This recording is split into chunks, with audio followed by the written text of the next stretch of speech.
My husband handed me divorce papers, and my grandmother's funeral. Said he only married me because he thought she was rich. But she wasn't rich, she was a janitor who sold dusty old books nobody wanted. 3 weeks later, I walked into a billionaire's gala, wearing $43 million in diamonds, and destroyed the CEO who stole my husband. Because my poor grandma, she didn't clean buildings. She owned the satellites that run the entire planet, and she left it ALL to me. This is how a pregnant black woman became the most powerful person in Silicon Valley and made everyone who betrayed her pay. My name is Zoraide Hartwell, and this is the day I stopped being invisible. Welcome to the Mr. James Family Channel. I'm Mr. James, and today's story is going to blow your mind. Before we start, hit that like button, subscribe to the channel, and turn on notifications because you don't want to miss what happens next. Trust me, this one's unforgettable. Now let's dive in. The cemetery stretched like a white wound across the Colorado landscape. Zoraide stood alone at the graveside, her breath forming small clouds in the frozen air. 7 months pregnant, she wrapped her arms around her belly, trying to shield her unborn daughter from the bitter cold that seemed to seep into her bones. The priest's words dissolved into the wind. She barely heard them. All she could see was the simple pine casket being lowered into the earth. Grandma Alara, the woman who raised her, the woman who taught her that books were portals and kindness was currency. Gone. Zoraide's tears froze on her cheeks. She wore the only black dress she owned, thin fabric stretched over her swollen stomach. No coat. She'd sold it last month to pay for groceries. Caspian had promised he'd buy her a new one, but that promise, like so many others, had evaporated. She glanced sideways. Her husband stood exactly 5 feet away, checking his phone. His tailored black suit probably cost more than Grandma's entire funeral. He hadn't touched her once today, hadn't held her hand during the service, hadn't put his arm around her shoulders when she sobbed. The truth was, he'd barely spoken to her in weeks. Zoraide remembered their wedding day 3 years ago. Caspian had looked at her like she was the sun itself. He'd whispered promises against her skin in their college apartment. Forever, he'd said. Through everything. But somewhere between graduation and now, his eyes had gone cold. The gravediggers began shoveling dirt onto the casket. Each thud made Zoraide flinch. She wanted to scream at them to stop, to be gentle, but her voice had abandoned her. She pressed her hand against her stomach, feeling her daughter kick. At least you'll know about her. Zoraide whispered to her belly. I'll tell you everything about your great-grandmother. Caspian's phone buzzed. He smiled at the screen, his face transforming into something almost human, almost warm. Then he looked at Zoraide, and the warmth vanished like breath on glass. He reached into his pocket and pulled out a white envelope. Zoraide, he said. His voice was flat, businesslike, the voice he used with telemarketers. She turned to him, hope flickering stupidly in her chest. Maybe he'd written her a letter. Maybe he'd found the words he couldn't speak. It's over, he said, holding out the envelope. I'm done. The world tilted. Zoraide grabbed the side of a nearby headstone to steady herself. What? The marriage. It's over. These are divorce papers. My lawyer says you just need to sign them. The wind picked up, howling through the bare trees. Zoraide stared at her husband, searching his face for any trace of the man she'd loved. She found nothing but ice. "Caspian, my grandmother just died. I'm 7 months pregnant with your child. This can't be." "I stayed because I thought she had money," he interrupted, gesturing toward the grave. "Everyone knows those old black women who live quietly, who run small businesses. They're always sitting on some secret fortune. I thought your grandma was playing poor, that she'd leave you millions. But look at this." He waved his hand at the modest funeral, the public cemetery plot, the lack of other mourners. She was actually broke, a bookstore owner who died with nothing. "I can't raise a child in poverty, Zoraide. I grew up poor. I'm never going back." Zoraide's hands trembled. "We're not poor. You have a good job. I have ambition," he snapped. "And Sloan can help me realize it." Sloan, as if summoned, a white Lamborghini pulled up to the cemetery gates. The window rolled down, revealing a blonde woman in designer sunglasses. She waved, her smile sharp as a knife. Zoraide recognized her. Sloan Hartford, CEO of Apex Tech. She'd been at their wedding. Caspian's business connection. Zoraide had caught them talking too closely at the reception, but Caspian had laughed it off. "She's brilliant," he'd said. "And she might invest in my startup." Now, watching Sloan blow a kiss toward her husband, Zoraide understood. The late nights, the suddenly expensive suits, the way he'd stopped touching her once her belly started showing. "You're leaving me for her," Zoraide said. It wasn't a question. "She's the CEO of a tech company about to go public. She's got a penthouse in Seattle. She understands my vision. You," he looked at her pregnant form with something like disgust. "You work part-time at a bookstore and smell like old paper." The words hit harder than fists. Zoraide had loved that bookstore. Grandma's bookstore. She'd practically grown up there, running between the shelves, learning to read with her grandmother's patient guidance. "I loved you," Zoraide whispered. "You loved a version of me that doesn't exist," Caspian replied. "That college kid who thought love was enough. He's gone. I need more. Sloan gives me more." He pressed the envelope into her hands. The paper felt like poison. "Sign these. My lawyer will be in touch about custody. Though honestly, once the kid is born, Sloan, and I can probably provide a better home. You should think about what's best for the child." He walked away. Just like that. Didn't look back. Zoraide watched him climb into the Lamborghini. Through the window, she saw Sloan grab his face and kiss him. Long, deep, victorious. The car pulled forward, and Sloan rolled down her window as they passed. "Thanks for the memories, honey," she called out, her voice dripping with false sweetness. "I'll send you my hand, me downs for the baby. Designer onesies are wasted on children anyway." The Lamborghini accelerated, splashing slush across Zoraide's thin black dress. The ice-cold water soaked through to her skin, but she barely felt it. She was numb, frozen from the inside out. She stood alone in the cemetery, one hand on her belly, the other clutching divorce papers. The gravediggers had finished their work. Fresh earth covered Grandma Alara's casket. Someone had placed a small wooden marker with her name, Elara Hartwell, 1943-2025. No mention of her accomplishments, no flowery epitaph.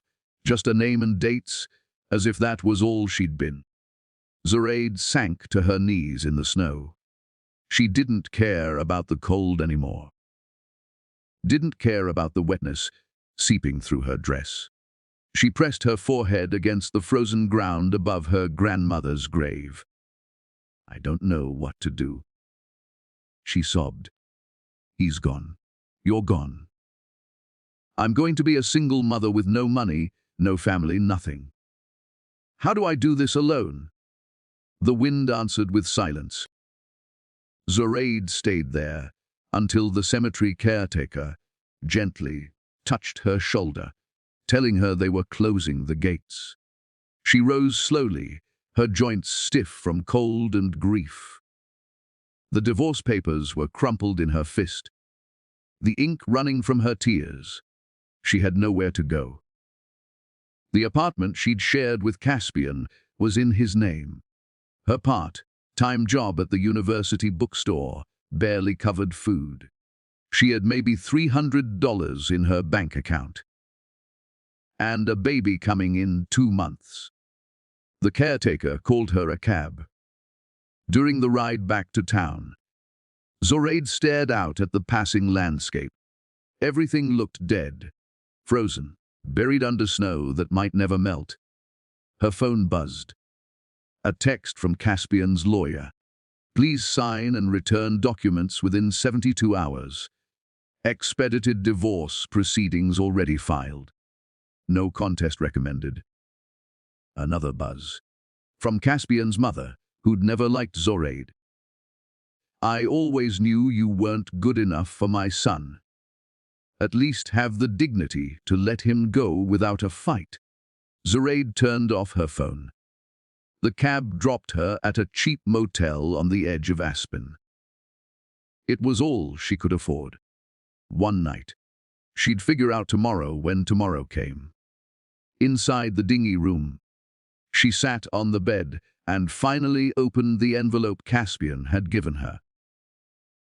The divorce papers were thorough. He wanted everything. The car they'd bought together. The furniture. Even the wedding gifts.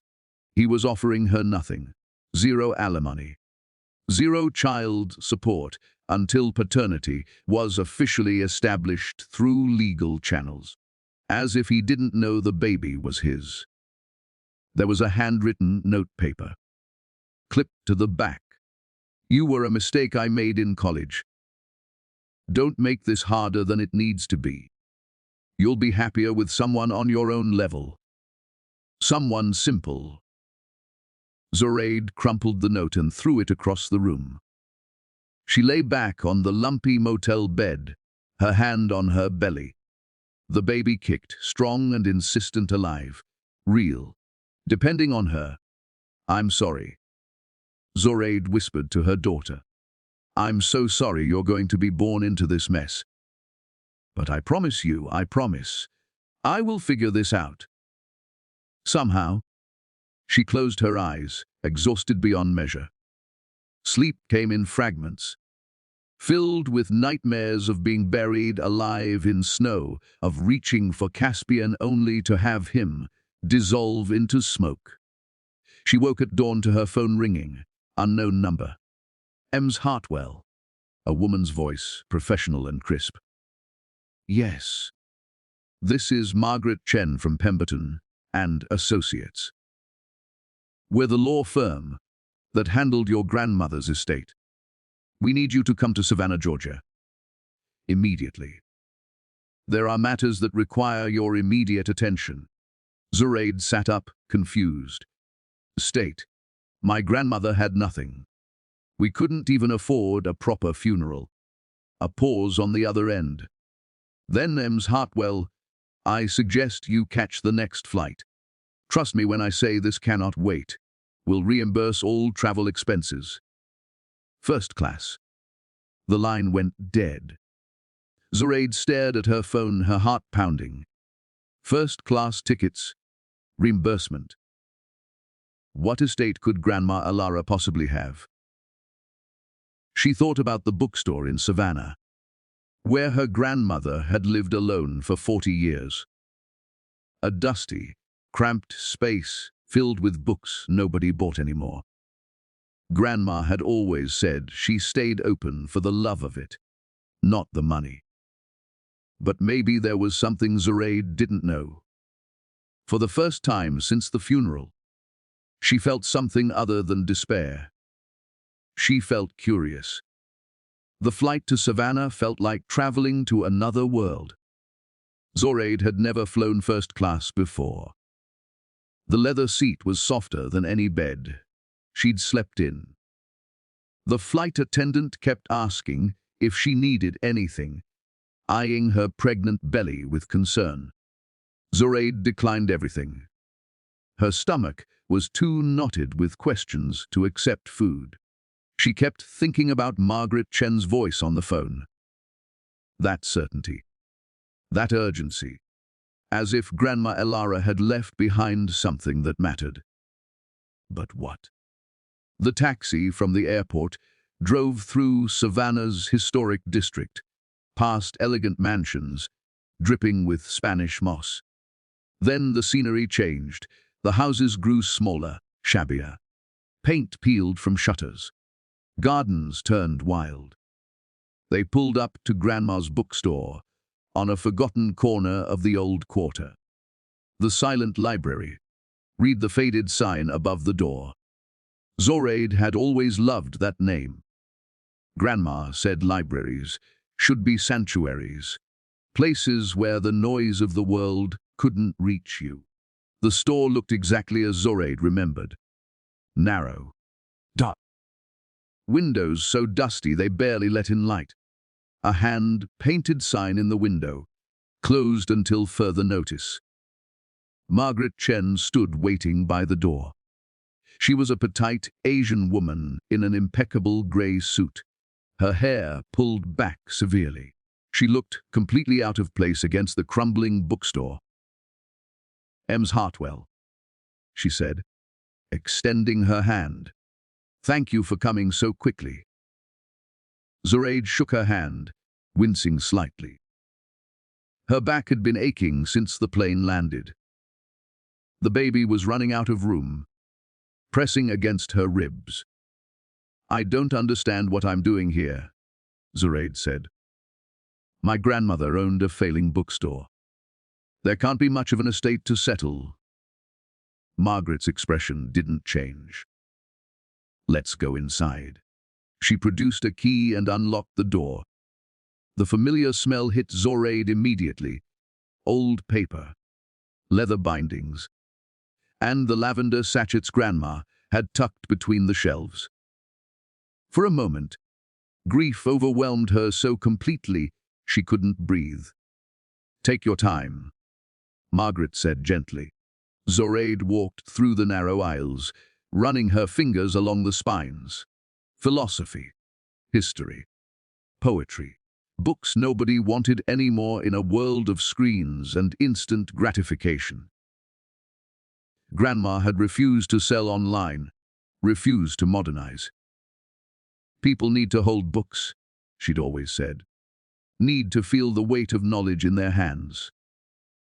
Stubborn, beautiful. Broke.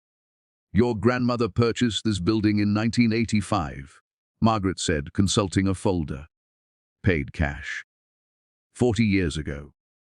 This neighborhood was considered worthless.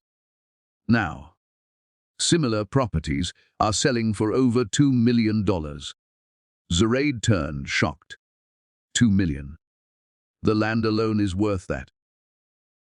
But we're not here about the bookstore. Margaret walked to the back of the shop, to what Zoraide had always assumed was a storage closet. We're here about what's beneath it. She opened the closet door. Inside, where Zoraide expected to see boxes and cleaning supplies, there was a staircase leading down into darkness. "I've been in this bookstore 100 times," Zoraide whispered. "That was always locked." "Your grandmother kept many things locked," Margaret replied. She flicked a switch, and lights hummed to life below. "Shall we?" The stairs were steep and narrow. Zoraide held the railing tightly, each step making her back scream in protest. At the bottom was a door, heavy, metal, with a biometric scanner. Margaret pulled out another key and a small envelope.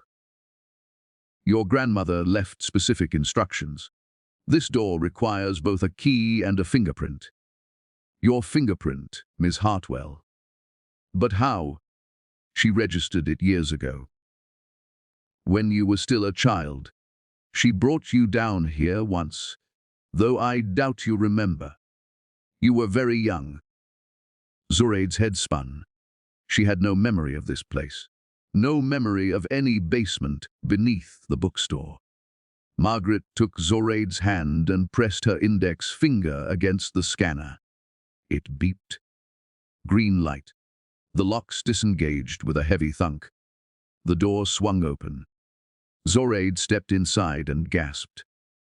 The room was enormous, stretching far beyond the footprint of the bookstore above. The walls were lined with servers, their lights blinking like distant stars. Multiple computer stations sat in a semicircle around a central desk. Screens displayed streams of code, satellite imagery, complex mathematical equations. It looked like mission control at NASA. What is this? Zoraide breathed. Margaret walked to the central desk and picked up a leather journal. Your grandmother's real work. The bookstore was a cover, Miss Hartwell. Alara Hartwell was one of the most brilliant mathematicians and computer scientists of her generation. She handed Zoraide the journal. The handwriting was instantly familiar, Grandma's elegant script. In the 1970s, your grandmother developed the foundational algorithms for satellite positioning systems. GPS, essentially. She never patented it under her own name. Instead, she created a shell corporation and licensed the technology. By 1985, she'd made her first 100 million. By 2000, she'd crossed into billions. Zoraide sank into the desk chair, unable to process what she was hearing. That's impossible. Grandma lived in a tiny apartment above the bookstore. She wore the same 5 dresses. She clipped coupons. She chose to live that way, Margaret said. She believed that wealth corrupted. That visibility made you a target. She wanted to work in peace, to think freely, without the burden of people, knowing who she was or what she'd accomplished. Zoraide opened the journal with trembling hands. Pages and pages of equations, notes, diagrams. And between them, pressed like flowers, were photographs. Zoraide as a baby, as a little girl, her college graduation, her wedding day. Grandma had been documenting her entire life. There was a letter tucked into the back of the journal, sealed in plastic to preserve it. Zoraide's name was written on the envelope in gold ink. She wanted you to read that here, Margaret said quietly. I'll give you privacy. She left, her heels clicking up the stairs. Zoraide broke the seal and unfolded the letter. Her grandmother's handwriting blurred through her tears before she even read a word. My dearest Zoraide, if you're reading this, I'm gone. I'm sorry I couldn't tell you the truth while I was alive. I'm sorry I let you think I was just a strange old woman who loved books more than money. The truth is, I was terrified. I watched my own mother destroyed by people who wanted her wealth. I saw my sister murdered for her inheritance. I learned early that money makes you prey, so I hid. I built my fortress in silence. I pretended to be poor, irrelevant, invisible. And in that invisibility, I built an empire. The algorithms I created don't just run GPS satellites. They run weather prediction systems, climate monitoring, global communications networks. Almost every piece of technology that orbits our planet uses code I wrote. I own 51% of Apex Technologies. Yes, that Apex. The company currently run by Sloane Hartford. She thinks she's in control, but she's only ever been my employee. I allowed her to believe she'd built something herself because I wanted to see what she'd do with power. The answer, unfortunately, is that she abused it. I've been watching her, Zoraide. I've seen her manipulate stock prices, exploit her workers, steal ideas from her competitors. She's brilliant but corrupt. And now she's taken your husband. I know about Caspian's betrayal. I know he left you at my funeral. I know what they said to you. I've had private investigators monitoring him for the past year. The moment he started the affair, I knew what kind of man he really was. He married you hoping I'd make you rich. He stayed with you hoping I'd die and leave you everything. When he realized I appeared to have nothing, he moved on to someone he thought could give him the life he wanted. He doesn't know that Sloane's entire company belongs to me. To you now. Zoraide, I'm leaving you everything. Not just money, though there's approximately $47 billion in various accounts, properties, and investments.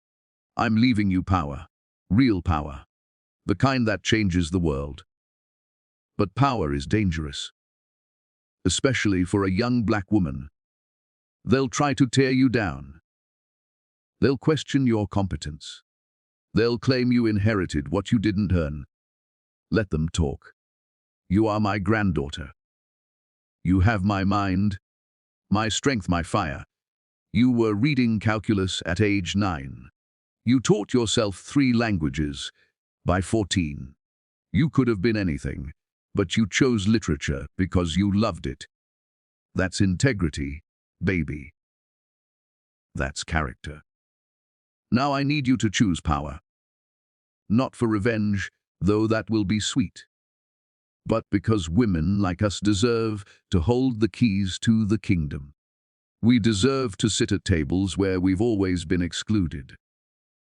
Go to Seattle. Margaret will arrange everything. Walk into Apex Technologies and claim what's yours. And Zoraide, make them pay. Make them understand what it costs to underestimate a black woman from Savannah who was raised in a bookstore. I love you more than all the stars my satellites orbit.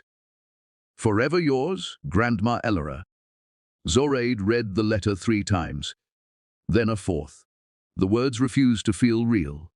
$47 billion. Controlling stake in Apex Technologies. The company Sloane ran.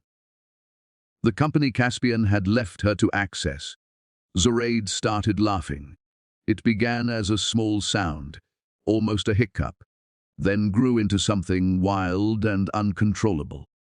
She laughed until tears streamed down her face, until her stomach hurt, and the baby kicked in protest. Margaret appeared at the bottom of the stairs, concern on her face. "Cons Hartwell? Are you all right?" "My husband." Zoraide gasped between laughs, "left me for a woman who works for me." "Is that right? Did I understand the letter correctly?" Margaret allowed herself a small smile. "That's correct. Sloane Hartford is the CEO of Apex Technologies, but she owns only 23% of the company through stock options and purchases. Your grandmother maintained majority control through a series of shell corporations and offshore holdings. As of this morning, you are the primary shareholder and effective owner. Does Sloane know? No one knows. Your grandmother went to extraordinary lengths to keep her identity secret. The paperwork lists the owner as EH Trust. Sloane and her board believe it's some anonymous investment fund that doesn't interfere with operations." Zoraide stood, pressing her hands against her lower back. The baby was doing gymnastics, as if sensing her mother's excitement. What do I need to do? Margaret opened her folder. First, we need to get you to Seattle. The Apex Technologies IPO is scheduled for 3 weeks from today. There's a gala tomorrow night, a pre-IPO celebration. Your grandmothers will specifies that you should attend. Make your presence known. They'll recognize me. Caspian will be there? Exactly. Margaret's smile widened. Your grandmother was very specific about the timing. She wanted you to walk into that gala as the mysterious new owner. She wanted you to see their faces when they realize who you are.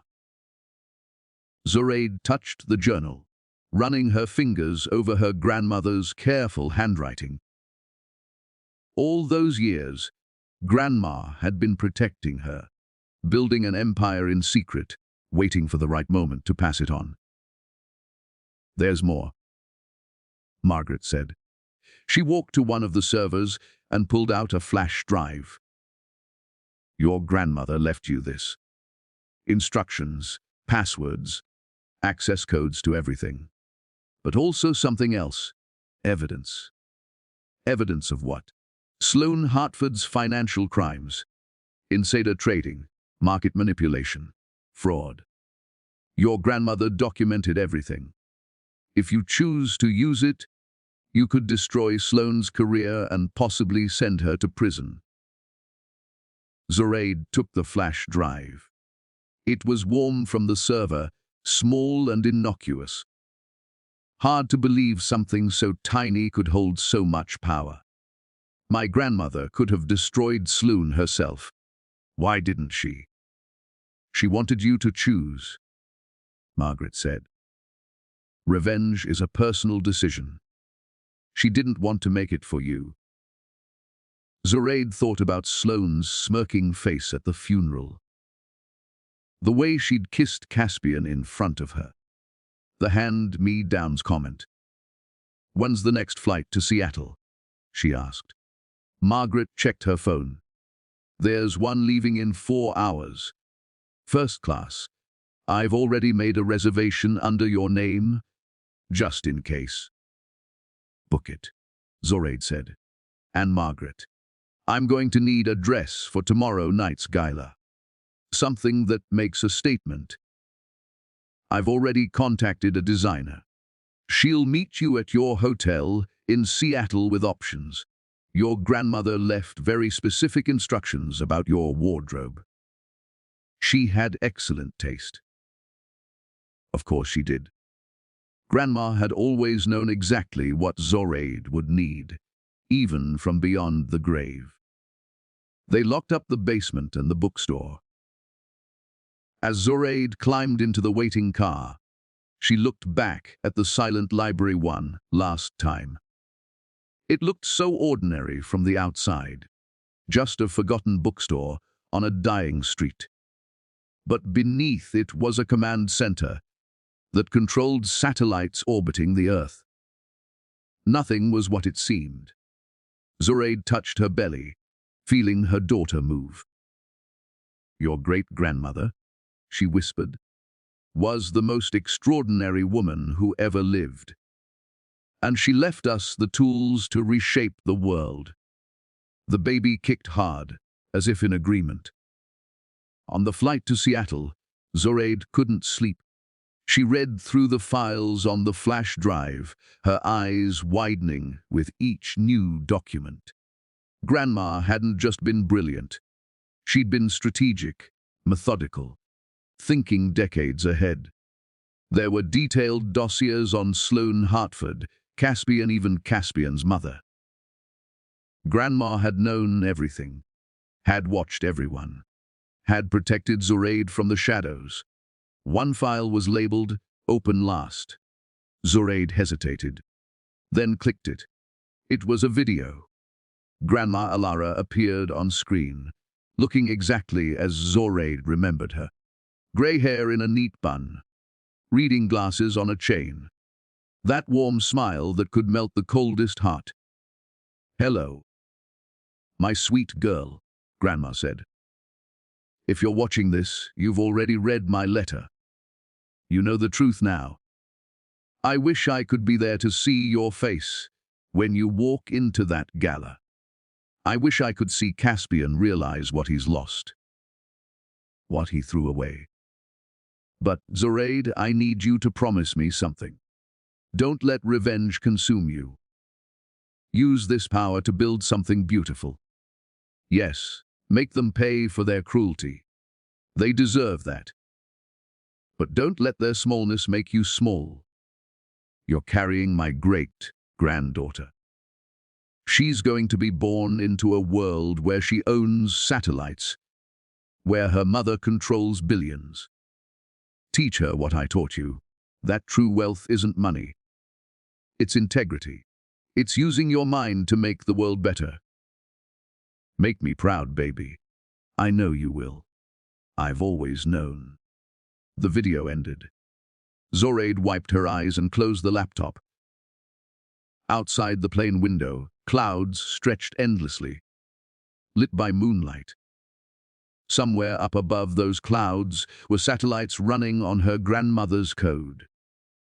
Watching the Earth, connecting people, making the impossible possible. All built by a black woman everyone thought was just a bookstore owner. The plane began its descent into Seattle. Zoraide's new life was waiting below, glittering with possibility and danger. She was ready for both. The hotel suite overlooking Elliott Bay was larger than any apartment Zoraide had ever lived in. Floor to ceiling windows framed the Seattle skyline, the Space Needle piercing the gray sky like a promise. Margaret had checked her in under a false name. Ms. Hartwell would remain invisible for just a few more hours. Zoraide stood at the window, her hand pressed against the cold glass. Somewhere in this city, Caspian was probably getting ready for tonight's gala. Probably admiring himself in a mirror, checking his perfectly styled hair, adjusting his tie. Thinking he'd finally made it. He had no idea what was coming. A knock at the door pulled her from her thoughts. Margaret entered with a tall black woman whose presence filled the room like music. She had to be in her 60s, but she moved with the grace of a dancer. Her silver hair was styled in intricate braids, wrapped into a crown. She wore a deep purple suit that looked like it cost more than a car. Zoraide Hartwell, the woman said, her voice rich and warm. I've been waiting 30 years to meet you. Zoraide blinked in confusion. I'm sorry. Have we? No, baby. But I knew your grandmother. My name is Josephine Reeves. Back in 1975. Alara and I were the only two black women in our MIT engineering program. Everyone expected us to fail. We both graduated top of our class. She smiled, but there was sadness in it. I went into aerospace, made good money, had a good career. Alara went into hiding and changed the world. I always wondered which of us chose right. She set down several garment bags on the couch. Alara contacted me 6 months ago. Said you'd need me. Said you'd need armor for a battle. I don't understand. Josephine unzipped the first bag. Inside was a gown that made Zoraide's breath catch. Deep emerald silk that seemed to glow with its own light. Cut perfectly to accommodate her pregnant belly, while still looking elegant, powerful. When a black woman walks into a room full of white people who think they own everything. Josephine said quietly, she can't just look good. She has to look untouchable. This dress will do that. She unzipped the second bag. Inside was a necklace that made the dress look ordinary by comparison.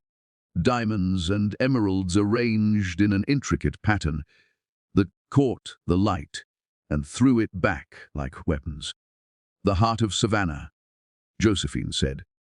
Alara designed it herself. Had it made in Switzerland. Never wore it once. She was saving it for you. For this night. It's worth approximately $43 million. Zoraide couldn't speak.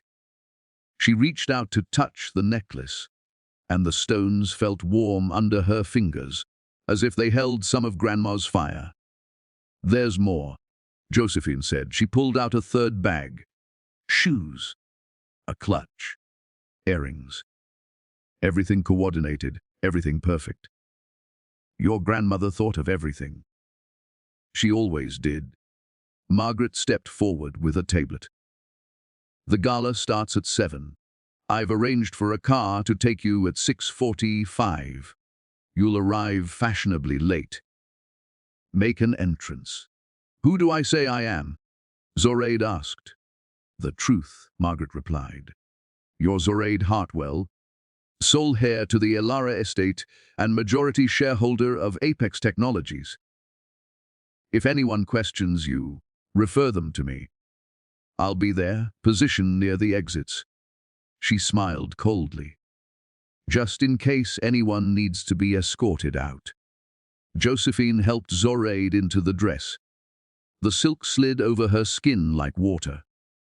The cut was perfect, accentuating her pregnancy rather than hiding it. She looked powerful, regal, pregnant and magnificent. Your grandmother wanted the world to see you exactly like this, Josephine said, fastening the necklace around Zoraide's throat. The weight of it was substantial, grounding, carrying the next generation while claiming what's yours. There's no shame in being pregnant, despite what men like your husband might think. It's strength, creation, power. Zoraide looked at herself in the mirror and barely recognized the woman staring back. This wasn't the girl Caspian had left crying in a cemetery. This was someone else entirely. Someone dangerous. One more thing, Josephine said.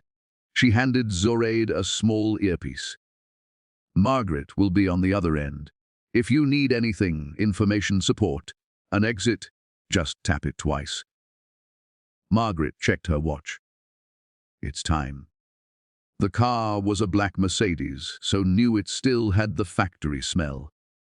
The driver didn't speak, just held the door open and waited for Zoraide to settle into the leather seats. As they pulled away from the hotel, Zoraide watched Seattle slide past the windows. She'd never been to this city before.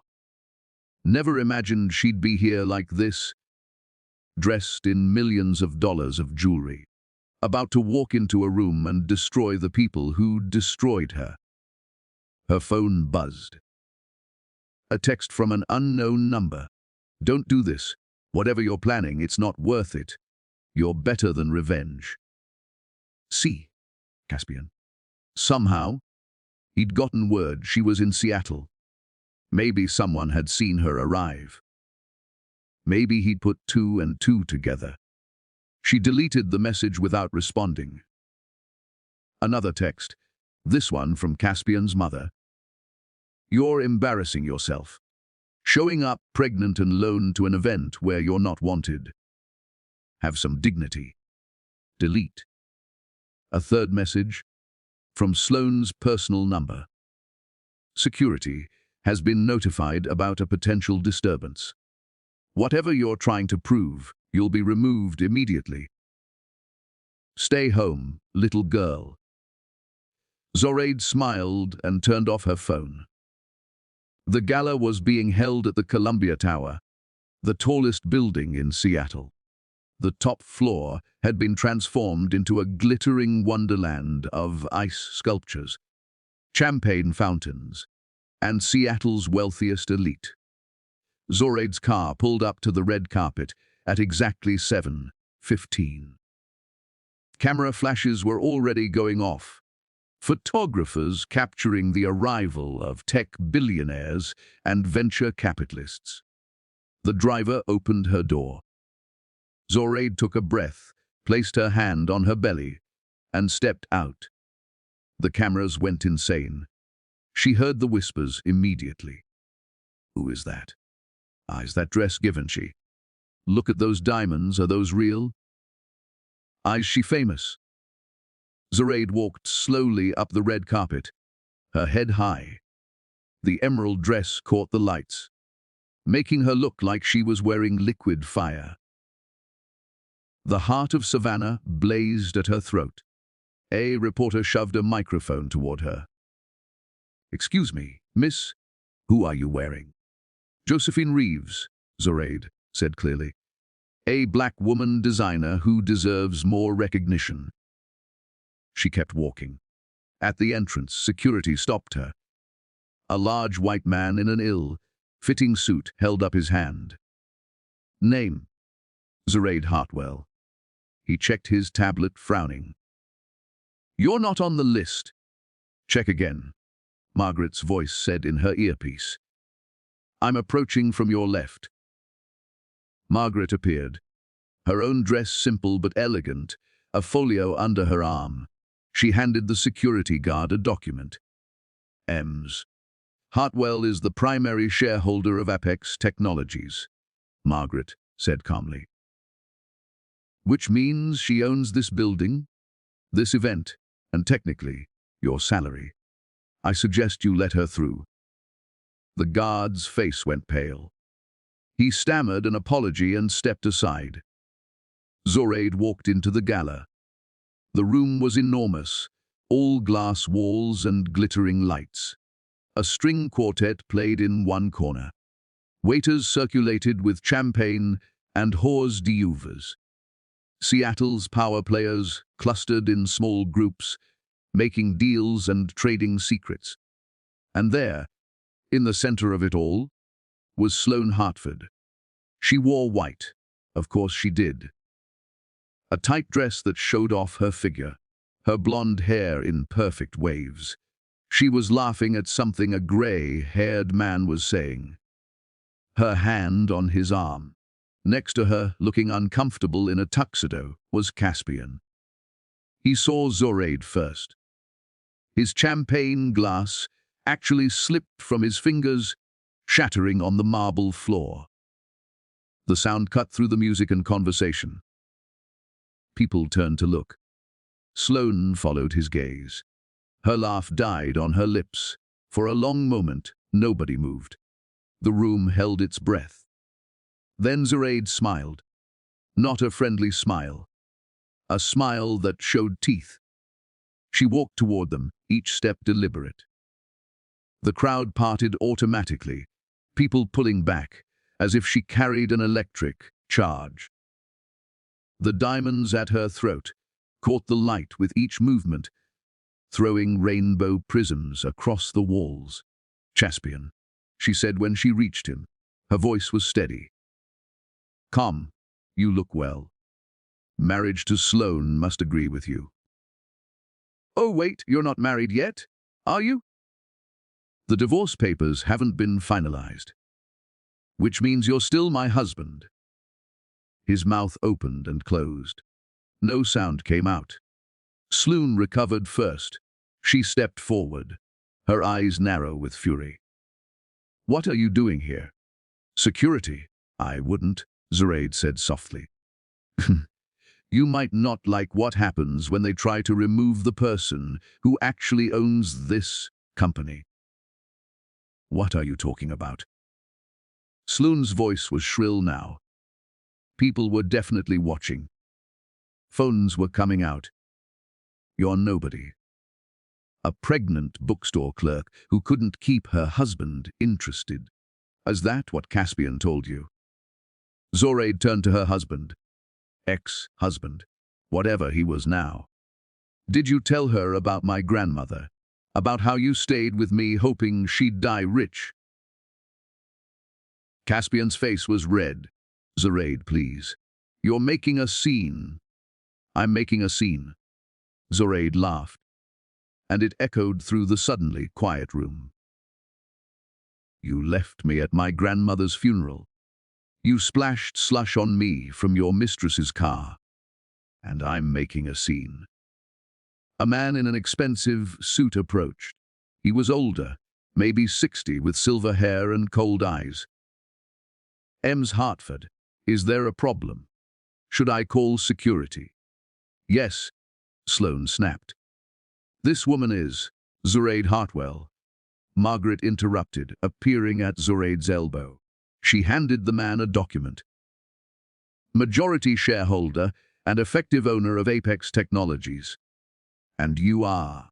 The man's face went slack. Richard Pembroke. I'm on the board of directors. Not for much longer, Margaret said pleasantly. Ems, Hartwell is planning significant restructuring. I assume you'll receive notification in the morning. Richard looked at the document, then at Zoraide, then at Sloane. Is this true? Sloane grabbed the paper from his hands. Her eyes scanned it rapidly, her face going from red to white to green. This is impossible. The majority shareholder is EH Trust. Some anonymous. Alara Hartwell Trust, Zoraide said. My grandmother. She founded this company 40 years ago. She held 51% ownership through various shell corporations. As of her death 3 weeks ago, that ownership transferred to me. I have the documentation, the lawyers, everything. The room exploded with noise. Everyone was talking at once. Phones were definitely out now, people frantically texting and calling. Sloane's hands were shaking. You're lying. This is some kind of scam. The IPO is scheduled for 3 weeks from now. Zoraide continued, her voice cutting through the chaos. But it won't happen. I'm pulling Apex from the public offering. We'll remain private. Under my control. You can't do that! Sloane shrieked. I've worked for 10 years to build this company. You worked for 10 years managing my grandmother's company. Zoraide corrected. You were an employee. A well-paid one, but still just an employee. And now you're fired. Sloane lunged forward, but Margaret stepped between them. I wouldn't, Miss Hartford. Assault is a crime. And you're already in enough legal trouble. What are you talking about? Margaret pulled out another document. Insider trading. Market manipulation. Securities fraud. Ms. Hartwell's grandmother documented every illegal transaction you've made over the past 5 years. The SEC will receive this evidence tomorrow morning. Unless, of course, you'd like to resign quietly. Sign over your shares. Disappear. Sloane looked like she might vomit. This is blackmail. This is justice, Zoraide said. You can't steal from people for years and expect no consequences. You can't take other people's husbands and expect no consequences. She turned to Caspian, who looked like he wanted to melt into the floor. Did she tell you she owns Apex? Did she promise you'd be rich when the company went public? He didn't answer. Didn't need to. His face said everything. She doesn't own anything, Zoraide said. She never did. And now she never will. Which means you left me for nothing. Absolutely nothing. I hope it was worth it. Caspian reached for her arm. Zoraide, please. I made a mistake. I didn't know. You didn't know I was rich, Zoraide finished. That's what you mean. You didn't know my grandmother was a billionaire. You thought she was poor, so you left me. But if you'd known, you would have stayed. Because you never loved me. You loved what you thought I could give you. That's not true. Don't lie, Zoraide said quietly. Not now. You don't get to lie to me anymore. She turned to address the room. Everyone was staring at her, transfixed. My name is Zoraide Hartwell. she said, her voice clear and strong. I am the granddaughter of Elara Hartwell, one of the greatest minds in computational mathematics. I am 7 months pregnant. I am recently divorced. And as of today, I control a company worth $37 billion. If that makes you uncomfortable, I suggest you examine why. Silence. Then, from somewhere in the back of the room, someone started clapping. Slowly at first, then faster. Others joined in. Not everyone. Some people looked furious, shocked, confused. But enough. A woman pushed through the crowd. She was young, maybe 30, with dark skin and natural hair pulled into a high puff. She wore a simple black dress and a lanyard that identified her as press. Ms. Hartwell, she said, holding up her phone to record. Keisha Williams, Seattle Tech Review. Can you comment on what your plans are for Apex Technologies? Will there be layoffs? Restructuring? Zoraide looked at the young woman and saw something in her eyes. Recognition. Understanding. This was a black woman journalist in a room full of white tech billionaires. She knew what it meant to fight for space. My plans, Zoraide said slowly, here to make Apex Technologies a company that reflects the future, not the past. That means diversity in leadership, fair wages for all employees, ethical practices in every department. My grandmother built this company on innovation. I intend to rebuild it on integrity. More clapping. Louder this time. Sloane made a choking sound and fled toward the exit. Caspian started to follow her, then stopped, looking back at Zoraide with something like longing. Go, Zoraide said. She's all you have now. He left. Zoraide stood in the center of the room, surrounded by cameras and curious faces and the wreckage of two people's ambitions. She felt her daughter kick, hard and insistent against her ribs. Not bad for a bookstore clerk. She whispered to her belly. Margaret touched her elbow. We should go. You've made your point. Any more would be excessive. But before they could leave, an elderly black man approached. He walked with a cane, but his eyes were sharp. He wore a perfectly tailored suit and an MIT class ring. Alara's granddaughter, he said. It wasn't a question. You have her fire. I'm Professor Edwin Clark. I taught your grandmother in 1973. She was the brightest student I ever had. Zoraide felt tears prick her eyes. She never talked about MIT. About any of it. She wanted to protect you, Edwin said.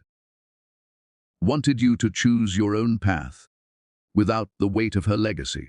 But I think she'd be proud of what you did tonight. Sometimes the world needs to see a black woman take her rightful place. Even if it makes people uncomfortable. Especially if it makes people uncomfortable. He shook her hand, then disappeared back into the crowd. Zoraide let Margaret lead her toward the exit. As they passed through the lobby, she saw Sloane in a corner, crying into her phone. Caspian stood nearby, looking lost. They'd both bet everything on a lie. Now they had nothing. Outside, the Seattle night was cool and misty. Zoraide breathed it in, feeling lighter than she had in weeks. That was incredibly satisfying, she admitted to Margaret. It was strategic, Margaret corrected, but yes. Also satisfying. Your grandmother would have enjoyed watching that. They drove back to the hotel in comfortable silence. But as Zoraide prepared for bed, removing the heart of Savannah and hanging up the emerald dress, her phone rang. Unknown number. She almost didn't answer, but something made her pick up. Ms. Hartwell? A man's voice, unfamiliar. My name is Dr. James Rutherford. I'm calling from Providence Hospital. There's been an accident. Zoraide's heart stopped. What kind of accident? A car crash. About 30 minutes ago. The driver is asking for you. She says her name is Sloane Hartford. The hospital smelled like antiseptic and fear. Zoraide's heels clicked against the linoleum as she followed the nurse through the emergency department. Margaret walked beside her, tablet in hand, already pulling up information. Why would Sloane ask for me? Zoraide whispered. I don't know, Margaret replied. But we're about to find out. They stopped outside a private room. Through the small window, Zoraide could see Sloane in the bed, her face bruised and swollen. Her left arm was in a cast, bandages wrapped around her head. Caspian sat in a chair beside her, his own face cut and bleeding. He looked up as the door opened, his expression cycling through shock, shame, and something that might have been relief. You came, he said. The hospital called. Zoraide stayed near the door, her hand protectively over her belly. What happened? Why left the gala, Caspian said quietly. Sloane was driving. She was upset, crying, not paying attention. We ran a red light. A truck hit us on the passenger side. He gestured to his injuries. Minor. Superficial. But Sloane looked worse, much worse. Why am I here? Zoraide asked, looking at Sloane. Sloane's eyes fluttered open. Even battered and broken, there was still defiance in them. But also something else. Something that looked like desperation. Because I'm dying, Sloane said. Her voice was rough, damaged. Doctors won't say it, but I can feel it. Internal bleeding they can't stop.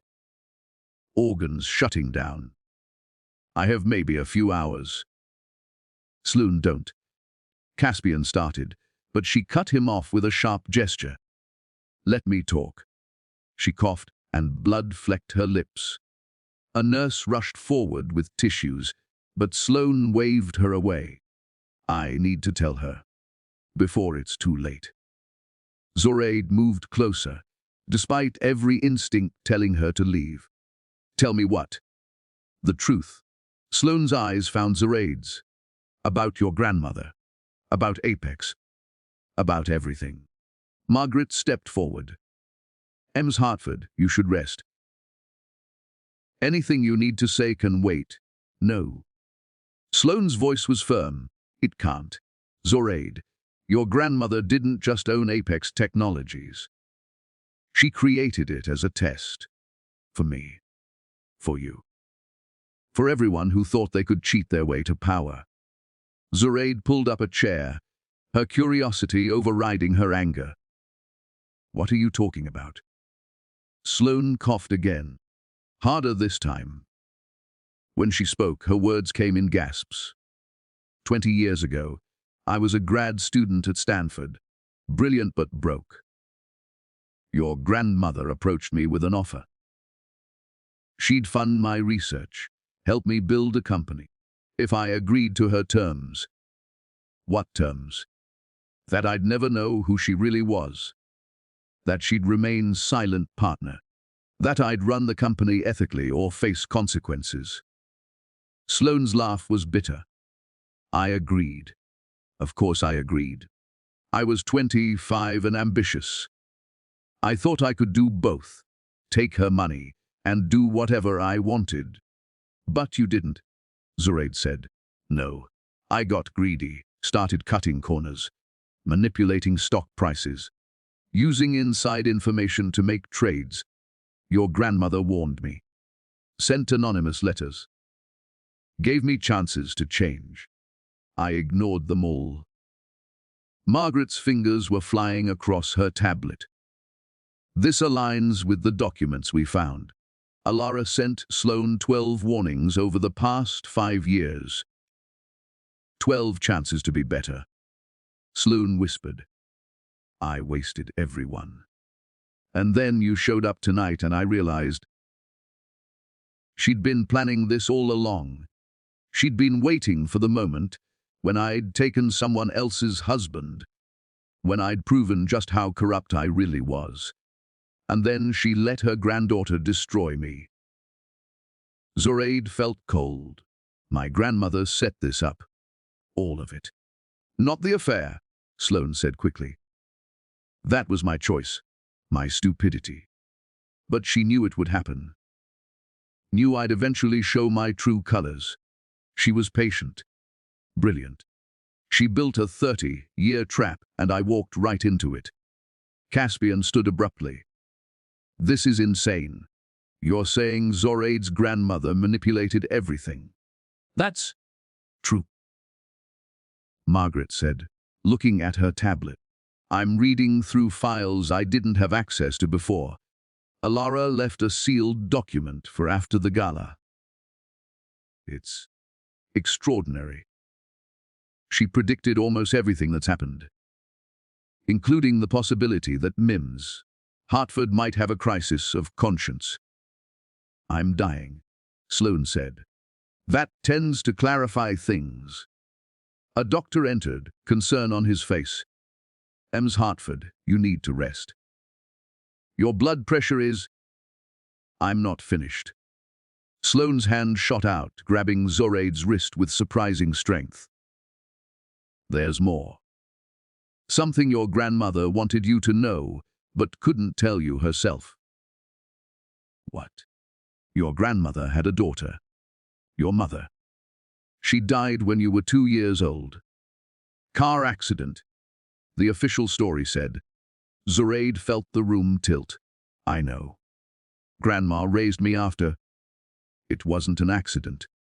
Sloane's grip tightened.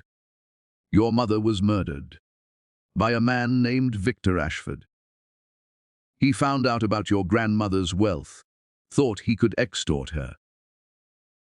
When your mother refused to help him, he killed her and made it look like drunk driving. The words didn't make sense. Couldn't make sense. Zoraide pulled her hand away, stumbling backward. No, that's not Grandma would have told me. She was protecting you, Margaret said softly. She was reading from her tablet, tears in her eyes. Victor Ashford. There's a file here. Your grandmother spent 15 years tracking him down. He died in 2015. Prison fight. He was serving time for manslaughter, a different victim. Elara made sure he was never released. Zoraide couldn't breathe. The room was too small, too hot. Her mother's face swam in her memory. Vague impressions of warmth and laughter and perfume. She'd been so young when it happened. Grandma had told her it was an accident, a tragedy, nothing more. But it had been murder. Why are you telling me this? Zoraide demanded, turning on Sloane. Why now? Because your grandmother wanted you to understand something. Sloane's voice was fading, each word an effort. Power attracts predators. Money makes you a target. Your mother died because someone thought they could use her to get to Elara's wealth. And Elara spent the rest of her life making sure you'd be strong enough to survive what your mother couldn't. Strong enough, Zoraide repeated numbly. Everything she did, the secrecy, the disguise of poverty, the way she raised you to be independent, it was all preparation. For this moment, when you'd inherit everything and have to defend it against people who want to take it from you. A monitor started beeping rapidly. The doctor pushed past Zoraide. Everyone out. Now. Zoraide started. Ms. Hartwell, please. The doctor's voice was urgent. She needs emergency surgery. You need to leave. Margaret took Zoraide's arm, guiding her toward the door. But Sloane's voice stopped them. Zoraide. She was barely audible now. For Caspian. For everything. Your grandmother was right about me. I was corrupt. Selfish. But you're better than that. Don't let revenge make you like me. Then nurses were flooding the room. Machines were being wheeled in, and Zoraide was being pushed into the hallway. She stood outside the closed door, trembling. Caspian emerged a moment later, looking lost. Did you know? Zoraide asked him. About my mother? No, I swear. Sloane never. He ran his hands through his hair. I don't know what to believe anymore. Believe this, Zoraide said, her voice hard. You chose her. You chose wrong. And now you get to live with that choice. Don't ever contact me again. She walked away, Margaret following. They made it to the elevator before Zoraide's knees gave out. Margaret caught her, supporting her weight. I need to see the files, Zoraide said. Everything about my mother. Everything Grandma knew. Not tonight, Margaret said gently. Tonight you need to rest. For the baby. As if summoned by the words, pain lanced through Zoraide's stomach, sharp. Sudden, she gasped, doubling over. Zoraide, something's wrong. Another pain, worse than the first. The baby. Margaret's eyes widened. She hit the elevator button frantically, then the emergency call button. I need a doctor. She's pregnant and in distress. Everything happened very fast after that. A wheelchair appeared. Zoraide was rushed to the maternity ward. Monitors were attached. A young doctor with kind eyes examined her while asking rapid-fire questions. How far along are you? 30 weeks. Any complications during pregnancy? No, I've been healthy, everything's been fine. Another contraction. Not as painful as the first, but concerning. The doctor frowned at the monitor. Your blood pressure is extremely elevated. Have you been under stress recently? Margaret made a sound that might have been a laugh or a sob. You could say that. Zoraide managed. We need to monitor you for at least 12 hours, the doctor said. If your blood pressure doesn't come down, we may need to induce labor early. The baby's lungs are developed enough to survive, but we'd prefer to wait if possible. I can't have the baby now, Zoraide protested. I have a company to run.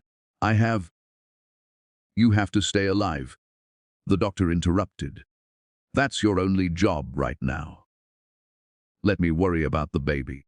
You worry about staying calm. Staying calm. As if that was possible when her entire world had been turned inside out in the span of 6 hours. They moved her to a private room. Margaret made calls, rearranging meetings, cancelling appointments. Josephine appeared an hour later with comfortable clothes and Zoraide's laptop. I heard what happened, Josephine said, sitting on the edge of the bed. Both at the gala and with Sloane. How are you holding up? I don't know, Zoraide admitted. Everything is too much. The company, Caspian. What Sloane said about my mother? One thing at a time, Josephine said firmly. First, you and this baby stay healthy. Everything else can wait. But Zoraide couldn't stop thinking about it. Couldn't stop seeing her mother's face in her fragmentary memories. Couldn't stop imagining what Grandma must have felt. Losing her daughter to violence while protecting her granddaughter from the truth. Around midnight, Margaret returned from making calls. She looked exhausted. Sloane's out of surgery, she reported. Critical but stable. The doctors think she'll survive. Zoraide didn't know how to feel about that. Relief. Disappointment. Nothing. There's more, Margaret continued. News of tonight's gala has gone viral. Video of your confrontation with Sloane has been viewed over 10 million times. The tech world is in chaos. Apex's board is demanding an emergency meeting. Investors are panicking. Let them panic, Zoraide said. There's also this. Margaret held up her tablet. Keisha Williams, that journalist from the gala, published an article 2 hours ago. It's quite favorable to you. Zoraide took the tablet and read. The Hidden Hair, How a Pregnant Black Woman Shook Silicon Valley to Its Core. By Keisha Williams. Last night, Seattle's tech elite gathered for what was supposed to be a celebration. Instead, they witnessed the unmasking of one of the industry's best-kept secrets. Elara Hartwell, the reclusive mathematician who died 3 weeks ago, was the true founder and majority owner of Apex Technologies. Her granddaughter, Zoraide Hartwell, walked into the Apex IPO gala 7 months pregnant, wearing 43 million in diamonds, and systematically dismantled the careers of 2 people who had betrayed her. But this isn't just a story about revenge. It's a story about legacy, power, and what happens when black women stop hiding their brilliance to make white people comfortable. Elara Hartwell could have been famous. She could have been celebrated. Instead, she worked in secret for 40 years, protecting her family from the violence that takes talented black women from us too soon. Now her granddaughter has a choice: continue hiding or step into the light and reshape an industry that has excluded women like her since its inception. Based on what I witnessed last night, I think we all know which path Zoraide Hartwell will choose. Zoraide set down the tablet, emotion thick in her throat. She understands. The article's been shared 500,000 times, Margaret said. You're a symbol now, whether you wanted to be or not. A knock at the door interrupted them. A nurse poked her head in. Mems Hartwell. There's someone here to see you. Says his name is Dr. Marcus Chen. He claims he worked with your grandmother. Zoraide and Margaret exchanged glances. Send him in, Zoraide said. The man who entered was Asian, probably in his 70s, with grey hair and wire-rimmed glasses. He carried himself with the careful dignity of someone who'd spent a lifetime proving his intelligence to people who underestimated him. Emma's Hartwell, he said, bowing slightly. I apologize for the intrusion at such a late hour. I'm Marcus Chen. I was your grandmother's research partner for 23 years. Zoraide sat up straighter. Research partner. She never mentioned. She mentioned very little to anyone. Marcus interrupted gently. That was her way.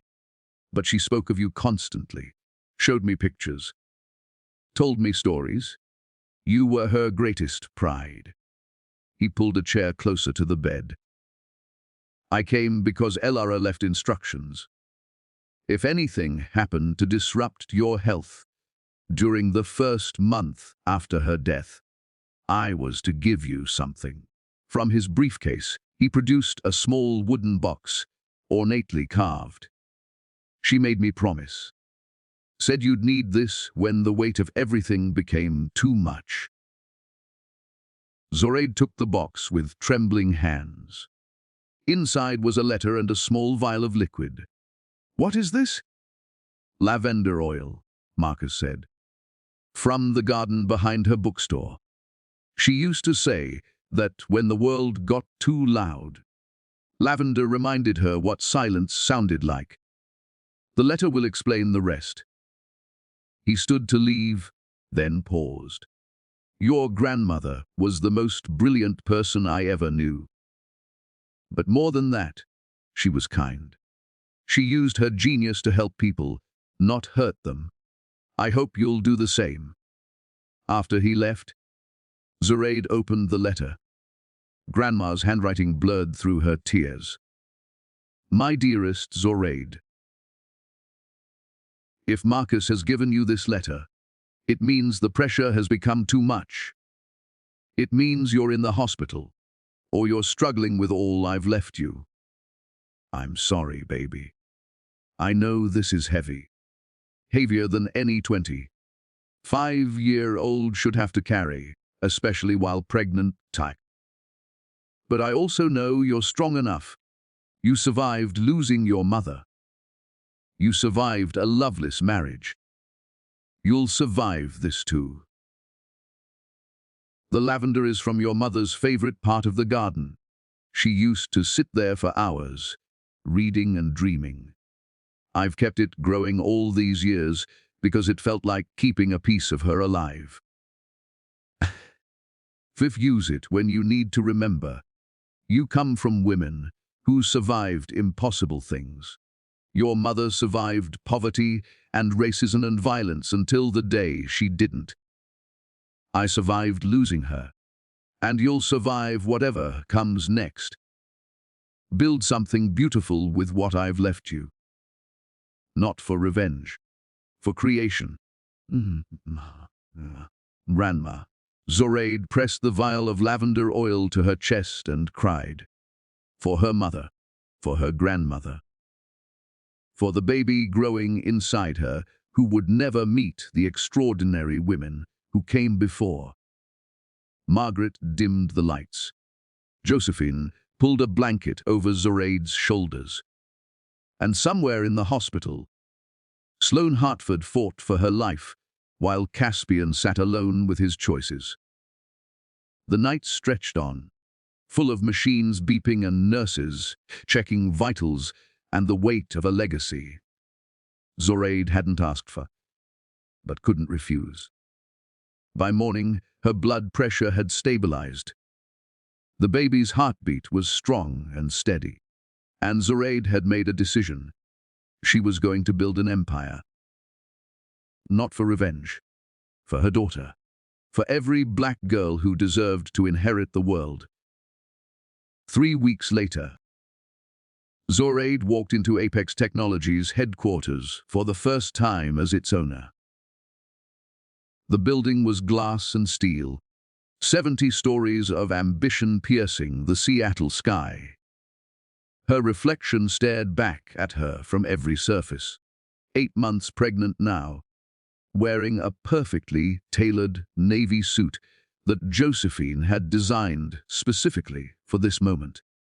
Margaret walked beside her, carrying files that would dismantle careers.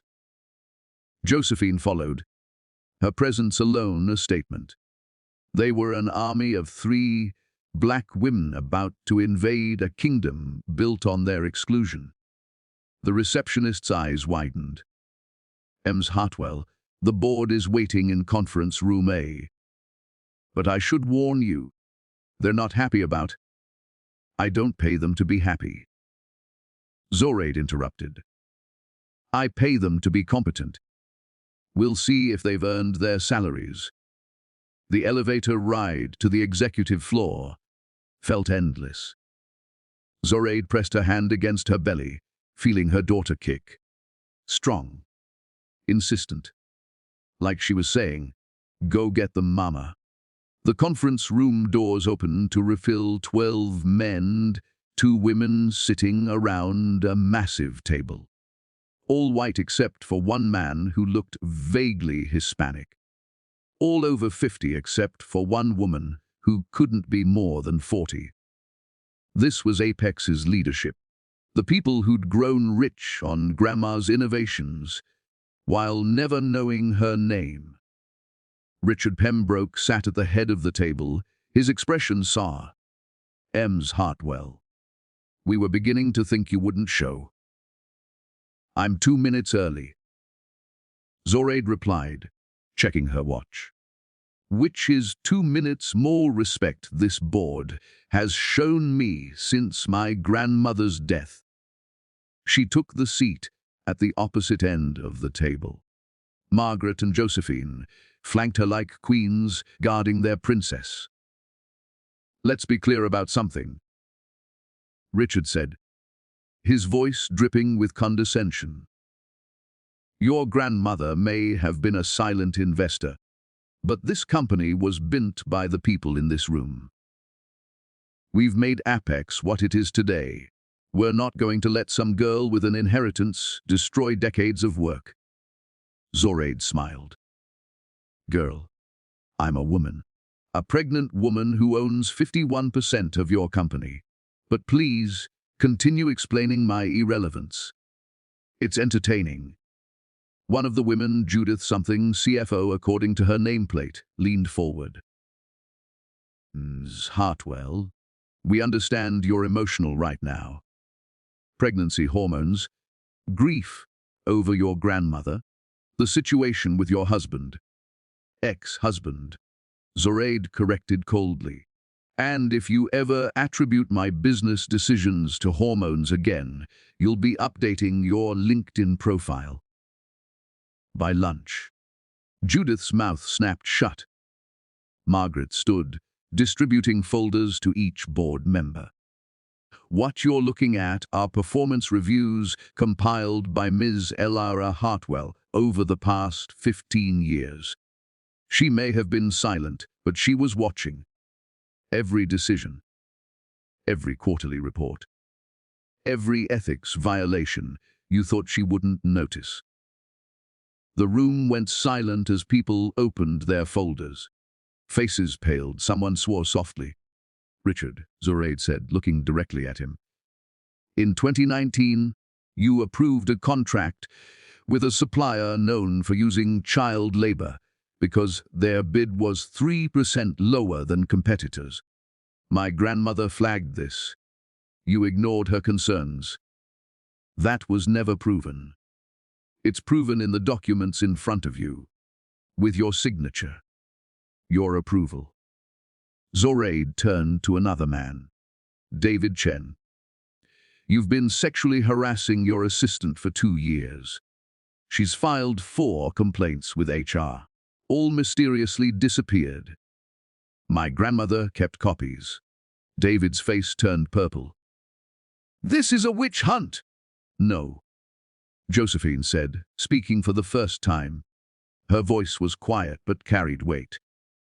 "This is accountability. Something you've avoided because you thought no one was watching." Zoraide stood, her hands pressed against the table. "Here's what's going to happen. 6 of you are fired, effective immediately. Security is waiting outside to escort you from the building. You'll receive severance packages and non-disclosure agreements. Sign them, and this stays quiet. Fight them, and every piece of evidence in those folders goes public." "You can't do this!" Richard shouted. Standing so quickly his chair fell backward. "I can do whatever I want," Zoraide replied. "I own this company. You work for me, worked for me." Past tense. The doors opened. Security guards entered, professional and efficient. They stood behind 6 specific chairs, the 6 board members whose folders were thickest with evidence. Richard looked around wildly, searching for allies. But the remaining board members wouldn't meet his eyes. They were too busy calculating their own survival. "This is illegal!" Richard tried one last time. Margaret pulled out her phone, showing him a screen. "I have the SEC on speed dial. Would you like me to share these documents with them instead? I'm sure they'd be fascinated by your insider trading activities in 2022. Richard grabbed his folder and stormed out, the security guard following. One by one, the others left. David was crying. Judith looked like she might faint. When the room cleared, Zoraide addressed the remaining 8 board members. Anyone else want to test me? Silence. Good. Now let's talk about the future of this company. She pulled up a presentation on the screen. Apex Technologies is going to lead the industry in ethical AI development. We're going to pay our employees living wages. We're going to prioritize diversity in hiring and promotion. We're going to use our patents to help developing nations access technology they couldn't otherwise afford. That will destroy our profit margins, someone protested weakly. No, Zoraide said. It will make us better. My grandmother didn't spend 40 years building this company so you could squeeze every penny from it at the expense of human dignity. We're going to prove that profit and ethics aren't mutually exclusive. The presentation continued for an hour. By the end, some board members looked intrigued. Others looked terrified. All of them understood. Apex Technologies under Zoraide Hartwell would be nothing like Apex under Sloan Hartford.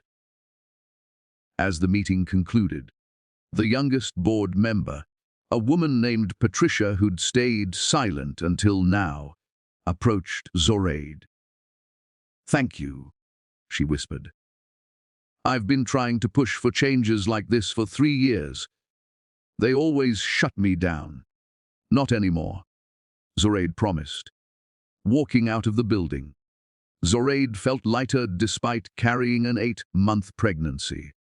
Margaret was grinning. Josephine looked proud. "Your grandmother would loved watching that," Josephine said. Zoraide's phone buzzed. A text from an unknown number. "I saw the news. You're magnificent. I'm sorry for everything. See." She blocked the number without responding. Another text, this one from Keisha Williams. "Interview request. The world wants to hear your story in your own words." Zoraide paused, then replied, "Next week. After my daughter is born. Let's talk about building the future, not dwelling on the past." That night, back at her hotel, Zoraide stood at the window overlooking the city. Lights stretched endlessly, each one representing a life, a dream, a possibility. Her daughter kicked hard, and Zoraide laughed. "You're going to be a fighter, aren't you? Good. You'll need to be." She opened her laptop, drafting the speech she'd give at Apex's restructuring announcement. Not about revenge. Not about Caspian or Sloan, or anyone who doubted her. About vision. About the world her daughter would inherit. About making sure no black girl ever had to hide her brilliance to survive. The contractions started during the press conference. Zoraide was mid-sentence, explaining Apex's new ethics initiative to a room full of journalists, when pain seized her abdomen like a fist clenching. She gripped the podium, her breath catching. Margaret noticed immediately, standing from her seat at the side of the stage. But Zoraide held up one hand. "Wait. As I was saying," she continued, her voice only slightly strained, "Apex Technologies will redirect 20% of annual profits towards STEM education for underprivileged communities, starting with programs specifically for young black girls." Another contraction. Stronger. Zoraide's water broke, soaking through her dress onto the stage floor. The room erupted. Cameras flashed frantically. Journalists shouted questions. Margaret rushed forward, but Zoraide finished her sentence. "Because the next generation deserves better than we had." Meeting adjourned. Then she let Margaret and Josephine rush her offstage, into the waiting car, toward the hospital where everything would change again. The labor lasted 14 hours. Painful, exhausting, transformative. Zoraide had never felt more alone or more powerful. Her body was doing something impossible, something men would never understand, creating life while simultaneously maintaining death grip on consciousness. Josephine held one hand. Margaret held the other. Both women whispered encouragement, while Zoraide screamed and pushed and wondered. If this was how her mother had felt, bringing her into the world 26 years ago, at 3:47 a.m., her daughter was born. Perfect. Screaming. Alive. The nurse placed her on Zoraide's chest, and time stopped. This tiny human, with her grandmother's nose and her mother's chin and infinite possibility in her clenched fists. "What's her name?" the nurse asked gently. Zoraide hadn't been certain until this moment. But looking at her daughter, feeling the weight of 3 generations of black women who'd fought and survived and built empires in secret, she knew. "Alara," she whispered. "Lara Justice Hartwell." The baby quieted at the sound of her name, her dark eyes opening to study her mother's face with surprising focus. "Your great-grandmother would have loved you," Zoraide told her daughter. "Would have taught you mathematics and poetry, and how to hide your brilliance until the exact right moment to unleash it." Josephine was crying. Margaret was trying not to. Even the nurse looked moved. They moved Zoraide to a private recovery room.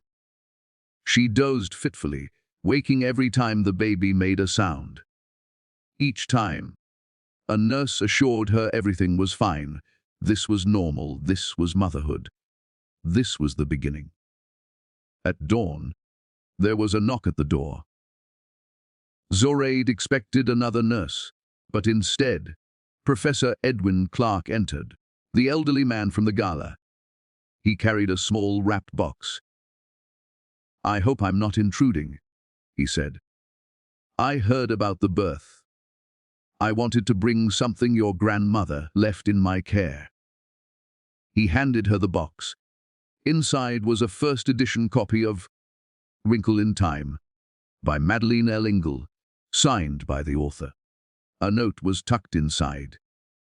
"For Zoraide's daughter, whoever she becomes, may she always know that the universe is hers to explore. Alara. She gave this to me 6 months ago." Edwin explained. "Said she had a feeling that you'd have a girl, that the world would need her." Zoraide held the book to her chest, overwhelmed. Even in death, Grandma was still protecting them, still planning, still loving from beyond the grave. "Thank you," she managed. Edwin smiled and left quietly. The day passed in a blur of feedings and visitors, and phone calls from lawyers, updating her on Apex business. The company's stock had soared after news of her press conference and her dramatic exit into labor. Social media was calling her everything from the most powerful woman in tech to the Black Queen we've been waiting for. Zoraide ignored it all. Right now, the only power that mattered was the tiny human sleeping in her arms. But at 8 p.m., there was another knock. This time, the visitor made Zoraide's blood run cold. Caspian stood in the doorway, holding flowers. He looked terrible, thinner than she remembered. Dark circles under his eyes, expensive suit hanging loose on his frame. "What are you doing here?" Zoraide demanded. "I heard about the baby, about Alara." His voice cracked on their daughter's name. "Please, Zoraide, let me see her. Just once. Get out. She's my daughter too." "No." Zoraide's voice was ice. "You gave up that right when you left me at my grandmother's funeral, when you chose Sloane and her money over your family. I made a mistake." Caspian pleaded, stepping into the room. The biggest mistake of my life. But I'm still her father. Legally, I have rights. Margaret appeared behind him like an avenging angel, 2 security guards flanking her. Actually, you don't. Hartwell filed paperwork terminating your parental rights yesterday. You signed away custody in the divorce agreement. Remember, in exchange for walking away with no debt. Caspian's face went white. That's not... I didn't understand what I was signing. You signed it in front of 3 lawyers. Margaret continued coolly. All of whom will testify that you understood perfectly. You chose a quick, clean divorce over your daughter. That's on you? Zoraide, please.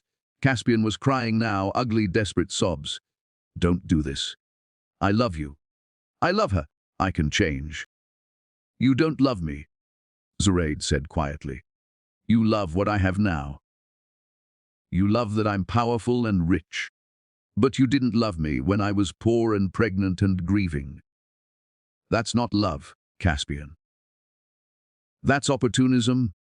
She pressed the nurse call button. Within seconds, medical staff flooded the room. This man is disturbing my patient, the head nurse said firmly. Security, please remove him. Caspian struggled briefly, then gave up. As the guards escorted him out, he looked back one last time. I'll fight this. I'll sue for custody. You can't keep my daughter from me. Watch me, Zoraide replied. After he left, she held Ilara closer, breathing in that newborn smell, milk and hope and infinite possibility. Your father is weak, she whispered to her sleeping daughter. But you won't be. You come from strong women, warriors, builders, queens who wore disguises and conquered the world in silence. The night deepened. Zoraide dozed with Ilara on her chest, both of them safe and warm and together. She dreamed of her grandmother, of her mother, of all the black women throughout history who'd survived impossible things so their daughters could thrive. When she woke at midnight for a feeding, her phone was exploding with notifications. Keisha Williams had published another article, this one about Zoraide giving birth hours after restructuring a Fortune 500 company. The headline read, "She didn't choose between career and motherhood. She conquered both in one day." Zoraide smiled and turned off her phone. Let the world talk. Let them analyze and debate and theorize about what she meant, what she represented. Right now, she was just a mother feeding her daughter at midnight, planning the empire they'd build together. Tomorrow, she'd change the world. Tonight, she'd changed a diaper. Both were revolutionary acts. 6 months later, Zoraide stood in the Smithsonian Museum of American History, holding Ilara on her hip. The baby was fascinated by the lights, her chubby hands reaching for everything, gurgling with delight. They stood before a new exhibit. Hidden Figures of the Digital Age, the Ilara Hartwell story. Grandma's face smiled from the wall, a photograph Zoraide had never seen before, taken in 1974 at MIT. Young, brilliant, beautiful.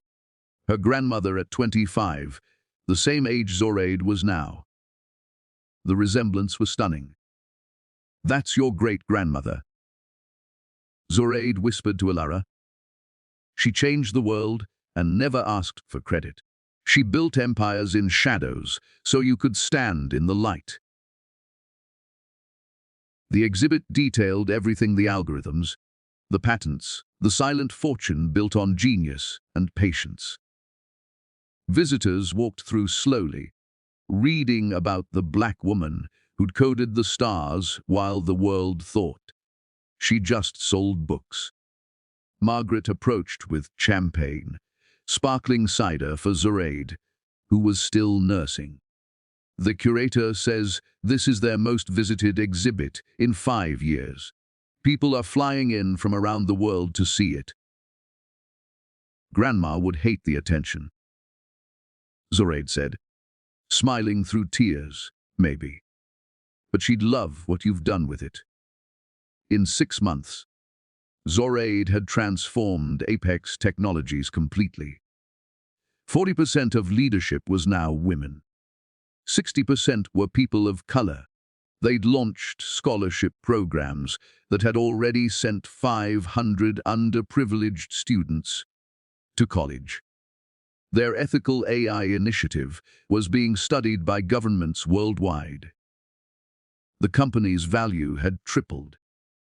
Profit and integrity together. Just like Grandma had believed possible, a commotion at the exhibit entrance made Zoraide turn. Sloane Hartford stood there, walking with a cane, her face still bearing scars from the accident. She looked smaller somehow, diminished. Their eyes met across the room. Sloane hesitated, then approached slowly. "I wasn't sure if I should come," Sloane said quietly. "But I needed to see this, to see her. You nearly died trying to steal what was never yours." Zoraide replied, her voice neutral. "I know. I've had 6 months to think about that. About everything." Sloane looked at the exhibit, tears streaming down her face. "She gave me chances. So many chances. And I wasted every one because I thought I was smarter than her. Then you. Then everyone." She pulled an envelope from her purse. "I'm leaving Seattle. Going back to school, actually. Getting a degree in ethics and business. Trying to understand how I became the person who could do what I did. These are the signed documents transferring my remaining Apex shares to your education fund." All of them. Zoraide took the envelope, surprised. "Why?" "Because your grandmother taught me something. Even in death, that real power isn't about taking. It's about building. And I built nothing. I just stole and called it success." Sloane looked at baby Elara, her expression etching. "Teach her better than I was taught. Teach her that brilliance without integrity is just clever cruelty." She turned to leave, then paused. "I wrote to Caspian. Told him to stop the custody fight. Told him what you already know. He doesn't deserve to be her father. Some men don't deserve the women who love them." Sloane walked away, her cane tapping against the marble floor. Zoraide watched her go, feeling something shift in her chest. Not forgiveness exactly, but release. The weight of anger she'd been carrying lightened just slightly. "Was that the bad lady?" a voice asked. Zoraide turned to find a little black girl, maybe 7 years old, standing beside her. The girl was staring at the exhibit with wonder. "As the lady in the picture your grandma?" the girl asked. "Yes," Zoraide said, kneeling down. "She was very special. My teacher says she was a genius. That she proved black girls can do anything." The girl's eyes were bright with hope. "I want to be like her. I want to code satellites." Zoraide had her throat tighten. "What's your name?" "Maya." "Maya. Can I tell you a secret?" Zoraide waited for the girl's nod. "My grandmother would say you don't want to be like her. You want to be like yourself. Better than her. Braver. Louder." She had to hide. "You don't." The girl's mother approached, apologizing for the interruption. But Zoraide waved her off. "Wait." She pulled out a business card. "This is my direct email. When Maya is ready for college, contact me. Full scholarship to any school she wants. Computer science, engineering, whatever she dreams." The mother gasped. M's. Hartwell, we couldn't possibly. You can. And you will. Because that's what my grandmother's legacy is for. Making sure brilliant black girls never have to hide their light. They left, the mother crying, Maya clutching the business card like treasure. Josephine appeared, elegant as always, carrying a garment bag. It's almost time. Right. The dedication ceremony was starting in 10 minutes. They moved to the museum's main auditorium. 500 seats, all filled. Journalists lined the walls. Cameras everywhere. Zoraide walked to the podium, Elara still on her hip. She'd refused to leave her daughter with a nanny for this. Elara was part of this legacy. She deserved to be here, even if she wouldn't remember. My grandmother used to say that the loudest person in the room is usually the weakest. Zoraide began. She lived her entire life, proving that silence can be more powerful than noise. That building in shadows can change the world more than performing in spotlights. She looked at the faces in the audience. Black women, young girls, men of all races who'd come to honor a genius they'd never heard of until 6 months ago. But I think Grandma was only partly right. Yes, she changed the world in silence. But now we know her name. Now we tell her story. And the next generation of brilliant black girls won't have to choose between recognition and safety. They'll have both, because women like Ara Hartwell built the foundation. Elara babbled loudly, reaching for the microphone. The audience laughed warmly. My daughter will grow up knowing her great-grandmother's name. Zoraide continued, her voice thick with emotion. Will grow up understanding that black women have always been geniuses, always been innovators, always been the backbone of progress, even when history tried to erase us. She pulled out her grandmother's journal, the one from the bookstore basement. Grandma wrote in here, wealth is not money. Wealth is integrity. Wealth is using your mind to make the world better. She lived that truth every day. And now, so will we. The unveiling came next. A statue of Elara Hartwell, young and brilliant, her hand reaching toward the stars. It would stand in the museum permanently, a reminder of the invisible women who built the future. As the covering fell away, Zoraide wept. Openly, messily, not caring who saw. Because there was her grandmother, immortalized in bronze, no longer hidden, no longer silent. Finally seen, the audience rose in a standing ovation. Elara clapped her tiny hands, delighted by the noise. After the ceremony, Zoraide returned to her hotel. Tomorrow, she'd fly back to Seattle, back to running Apex, back to building the future her grandmother had envisioned. But tonight, she sat on the balcony with Elara, watching the stars emerge. Your great-grandmother coded those satellites up there, she told her daughter. Made sure that anywhere in the world, people could find their way home. That's what legacy is, baby girl.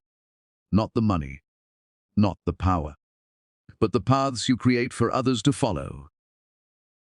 Elara yawned and snuggled into her mother's chest. Zoraide's phone buzzed. A text from Keisha Williams. Beautiful speech. The world is watching.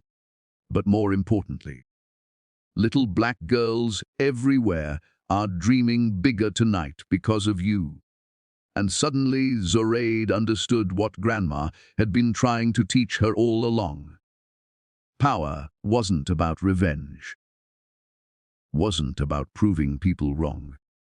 It was about building a world where the next Elara Hartwell didn't have to hide. Where brilliant black women could be loud, visible, celebrated, and safe. That was the real revolution. We did it, Grandma, Zoraide whispered to the stars. We're finally free. The wind carried her words into the night, towards satellites built on her grandmother's genius, connecting the world in ways most people would never understand. And somewhere, in whatever realm exists beyond this one, Elara Hartwell smiled. Her granddaughter had learned the most important lesson, that true wealth is measured not in dollars, but in the doors you open for those who come after. The story of the silent queens had ended. The era of loud, proud, brilliant black women had just begun. T.T.N.D.